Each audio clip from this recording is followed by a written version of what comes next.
12 பாவங்கள் நம்ம ஜாதகத்துல இருக்கு. அதுவே இந்த 9 கிரகங்களும் செயல்படும். அப்படிப்பட்ட இந்த 9 கிரகங்கள்ல முதல்ல சூரியன் அப்படின்னு சொல்றோம். அந்த சூரியன் யார் அப்படின்னா ஆத்மகாரகனாக விளங்கக்கூடிய தகப்பனாருடைய ஸ்தானம்.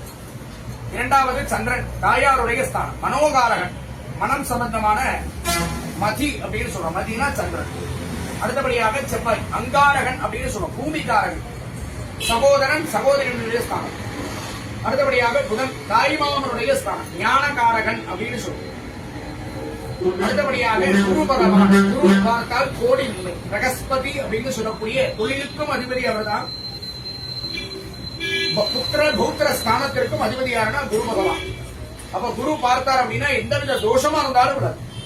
அடுத்தபடியாக சுக்கிரன், கடத்திரஸ்தானம், சுகபோக வாழ்க்கையை கொடுக்கக்கூடியவர் யார் அப்படின்னா சுக்கிரன். ஒரு ஆண் பெண்ணுடைய திருமணத்தை தீர்மானிக்கக்கூடிய ஒரு ஜாதக ரீதியா பார்க்கக்கூடிய ஒரு விசேஷம் என்ன அப்படின்னா சுக்கிரன். அடுத்தபடியாக ஆயுள் காரகன் போற்றப்படக்கூடிய சனீஸ்வர பகவான். சனி ஈஸ்வர பட்டம் பெற்றதால் அவரை நம்ம என்ன சொல்றோம், சனீஸ்வரர் அப்படின்னு சொல்றோம். அடுத்தபடியாக ராகு பகவான், கேது. ராகு கேது இந்த இரண்டுமே நிழல் கிரகங்கள் அப்படின்னு சொல்றோம், சாயா கிரகம். அப்ப இந்த 9 கிரகங்களை வைத்துதான் அன்றாடம் நமது வாழ்வில் ஏற்படக்கூடிய நிகழ்வுகளுக்கு காரணம் யார் அப்படின்னா அந்த நவகிரகங்கள் மட்டுமே. ஒரு ஏற்றமா இருந்தாலும் சரி, இறக்கமா இருந்தாலும் நமது வாழ்விலே அன்றாடம் நடக்கக்கூடிய ஏற்ற தாழ்வினை அன்றாடம் இந்த வழிபாடுகளை நடத்தக்கூடிய ஒவ்வொரு ஆலயத்திற்கு போறோம், ஒவ்வொரு ஜோதிடர்களுடைய வாக்கை கேட்டு நம்ம என்ன சொல்றோம், ஒரு பரிகாரங்களுக்கு ஒரு ஆலயத்திற்கு போய் வழிபாடு செய்யணும். அப்ப அதற்கு முக்கிய காரணம் யார் அப்படின்னா நவகிரகங்கள். அப்படிப்பட்ட நவகிரக ஹோமம், ஒவ்வொரு கிரகங்களுக்கும் ஒவ்வொரு தானியங்கள் உண்டு. அப்படிப்பட்ட நவகிரகங்களை நம்ம இப்ப பிரார்த்தனை பண்ணி வழிபாடு செய்யணும். எல்லாரும் மந்திரங்கள் சொல்லும் பொழுது கவனிக்கிறோமோ இல்லையோ, இந்த நவகிரகங்கள் சொல்லப்படும் பொழுது கவனிக்கணும். ஏன்னா இந்த நவகிரகங்கள் என்ன அப்படின்னா குறைகளை கண்டுபிடிப்பாங்க. அப்ப குறைகள் இல்லாத ஒரு வாழ்க்கையை நமக்கு கொடுக்கணும் அப்படிங்கிறதுக்கு தான் இங்க கோவிந்தனான பெருமாளை வச்சிருக்கோம். அந்த நவகிரகமே இந்த பெருமாளுக்கு கட்டுப்படும்.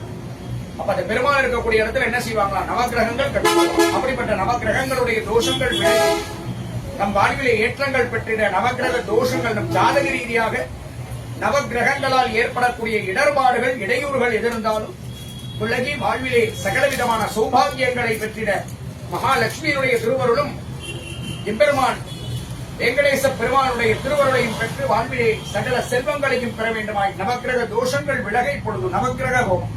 எல்லாரும் ஒன்று கூடி நவகிரகங்கள் 9 நல்லா பிரார்த்தனை பண்ணணும். ஓம் ஹர நம பார்வதி பதவே ஹர ஹர மகாதேவா. சிவனே போற்றி, எந்நாட்டவர்க்கும் இறைவா போற்றி. காமோரிம் சர்வ பாபக்னம் பிரணதோஸ்மி திவாஹரம் ஸ்வாஹா.